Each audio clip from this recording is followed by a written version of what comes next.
ल साथीहरू हेर्नुहोस् है, म आएको छु दिदीको घर सिलगढी। यहाँ हेर्नुहोस् मेरो दिदी यहाँ मिठो मिठो पकाएर दियो दिदीले के जाति है। बिचरा थाकिरहेको छु। कहाँ थाकेको अब पाहुना पनि थाक्छ मजा ए लाग्छ म पाहुना हो होइन भनेको नि बहिनी भन्।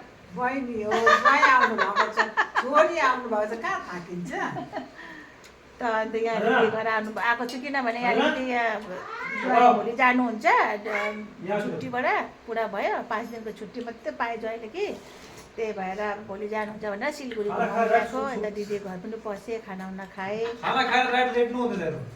दिदीको छोरीले यहाँ खाना खानु हुँदैछ। नानी छ सानो 2 महिनाको माथि सुतिरहेछ। यतै ज्वाइँले पनि खाना खाइसक्नु भयो, छोरीले पनि खाइसक्नु। यता दिदीको सासूले खाँदैछ खाना। दिदीको सासूको पनि यहाँनिर आँखा अपरेसन भइरहेछ। पुरानो हिरोइन जस्तो भइरहेछ यहाँ। बाबरे कसलाई आइन भिडियोमा देखाएको आमा कसलाई देखाएको भन्दैछ। ल साथीहरू फिरालो फर्किनुपर्छ जलपाइगुडी हो, भोलि फेरि गएको जानुपर्छ। अलिकति सपिङ गरेर फेरि जाने हो। बाई साथीहरू, खानुहोस् है ल राम्रोसँग।